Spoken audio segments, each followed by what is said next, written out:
Welcome to Slash Bash, where today I am bringing you another malicious compliance Reddit video. In our first story, I was told to wear a bra, so I did. Let's jump right in. This happened last week while I was swimming laps at an indoor pool near my house. I'm a woman who has had a double mastectomy without reconstruction. My chest is totally flat. I'm totally comfortable with how I look, but prefer for my scars to be covered in public. As far as swimming goes, women's suits have extra material to accommodate typical chests, so when I wear them they're baggy. For backyard swimming, I just use a couple safety pins to keep it in place. For lap swimming, it balloons open like a parachute full of water and creates so much drag that it's difficult to swim. Tight competition swimsuits don't have enough coverage for the way the scars wrap around my sides under my arms. To get around this, I wear running shorts and a tight-fitting, full-coverage synthetic fabric dark-colored tank top. It works great. Last week, I was approached as I left the pool facility by a worker.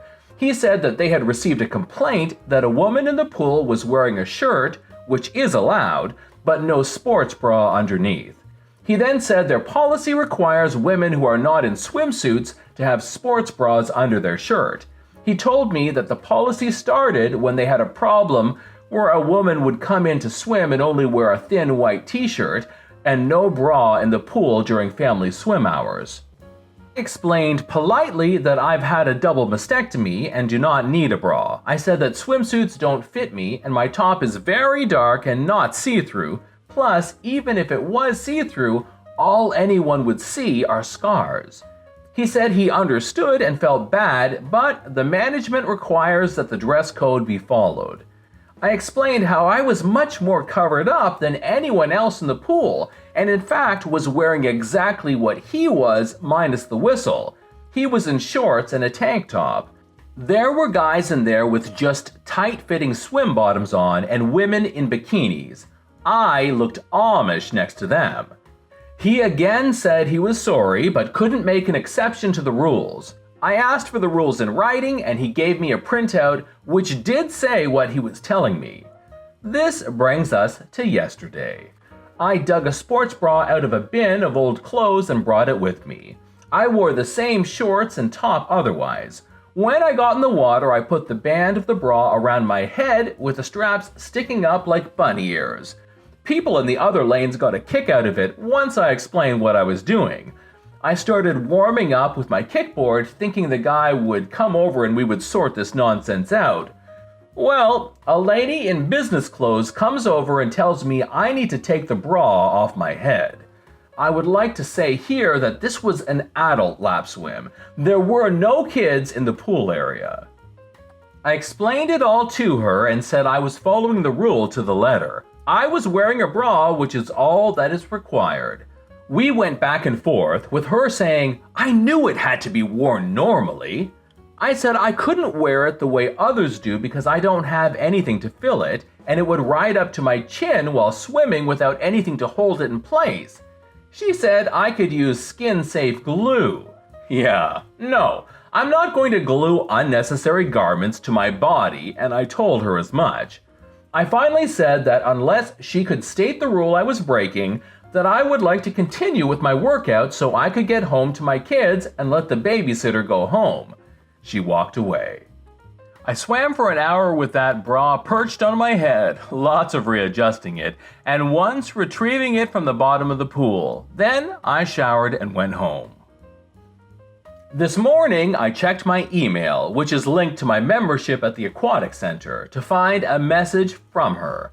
They will not be changing their policies, but I have been granted a special exemption to the rule provided I continue to wear, non-see-through tops.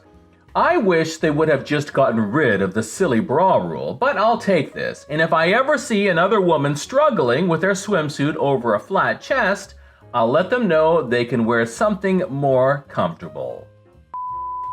Story number 2. You want me to leave you alone so you can decide if you want to break up or not? Don't worry, I'll decide for you. About 3 years ago now, I was in an abusive relationship. Sure, he never put a hand on me, but the emotional damage lasted a long time. To make a long story short, his favorite game to play was pretending that he was going to take his own life, and I was the only person in the world who could stop him. I'm sure you don't need any more explanation to understand his character. Not only was he verbally abusive and incredibly manipulative, but he of course was a very jealous person. The event that leads up to my story revolves around a guy who was a very close friend of mine. Funny thing is that my ex liked him too, always had nice things to say about him, got along with him really well, etc. But it came time for this friend to go to college and he was moving away. I was sad and expressed to my ex that I would miss him a lot. Suddenly, my then boyfriend became very cold and just stopped talking to me for hours. Finally, after my texting him, nagging him, giving him his space, he let me know that he was hurt, disgusted, and betrayed that I would ever speak about another man like that. The guy was 17, we were 19. He let me know that he needed some time to himself to think about what to do with me. This was probably the 4th or 5th time he had given me the silent treatment as a form of punishment, and they would usually last about a week or so.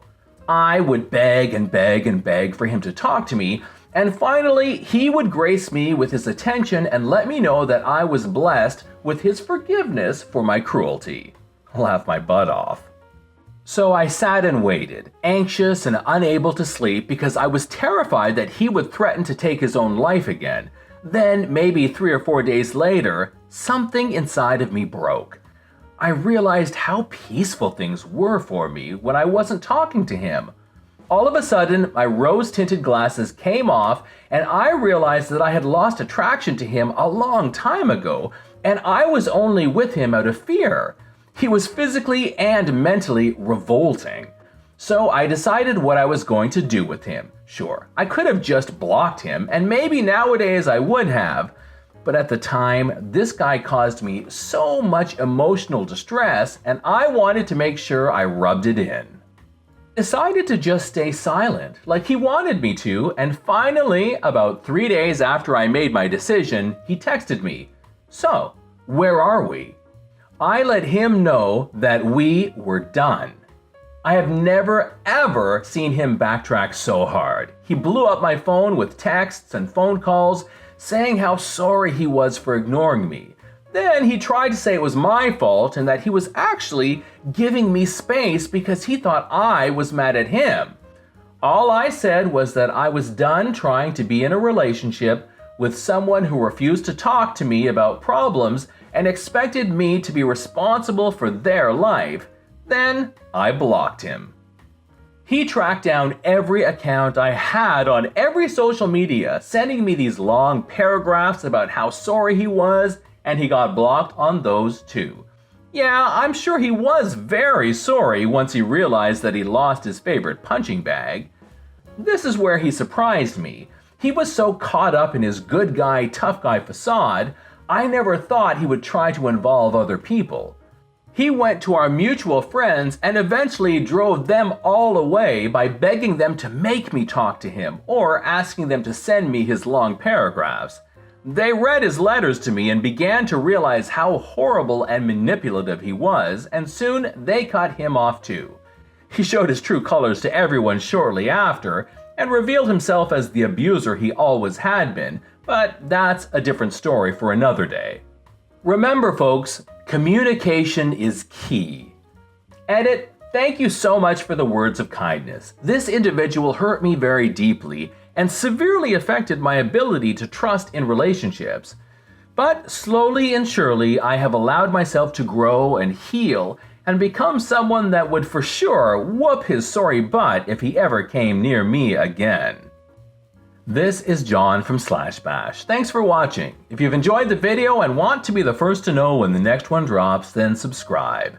I would love for you to drop a like, share with your friends, and I'll see you in the next one.